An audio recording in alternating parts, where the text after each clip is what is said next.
Hi guys, nandito tayo ngayon sa Jollibee Masbate. At ito nga pala yung mga kasama ko. Ang Asian Fuckboy ng MSR.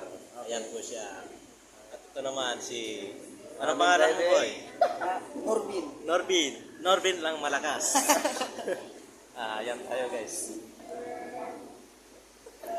Andito pala si Fuckboy. Tatanungin natin kung kamusta naman ang kalagayan nila ni Cherry White nang nalaman natin na pinatulpo pala si Boy Tapang. Ayan po. Dinggin natin na kung anong masasabi niya ngayon. Fuckboy, sabihin mo, anong masasabi mo? Yan ang napalayan. Napalayan. Yan kasi nasa mabuti na siyang kalagayan. Ano yan? Wala tayo Ayan, magagawa.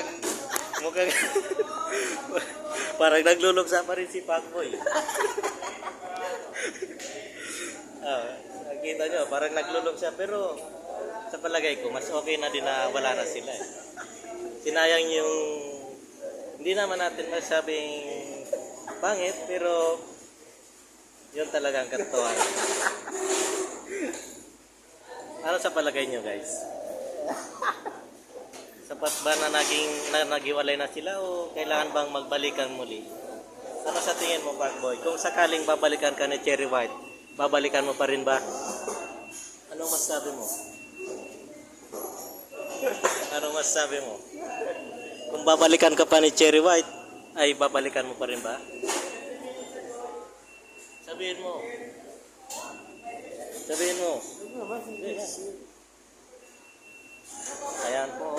Walang masabi si Fuckboy kasi dinadamdam pa rin niya yung sakit na ginawa ni Cherry White.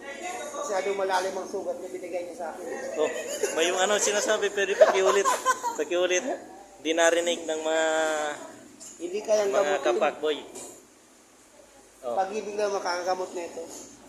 Sana may dumating pa. Oh, Fuckboy nyo, nakapostiso na. Nakapostiso na yan, guys. Ayan. Ayan, kawayan mo yung mga natin, idol natin dyan. Oh. So ayan nga guys, narinig nyo naman yung sinabi ni Fuckboy. Kung makikipagbalikan ba siya o hindi na. Ano sa tingin nyo guys? Comment below. Okay, hanggang dyan na lang muna guys kasi mukhang magsisimula na ang aming trabaho panggabi nga pala. Kaya nandito na tayo guys.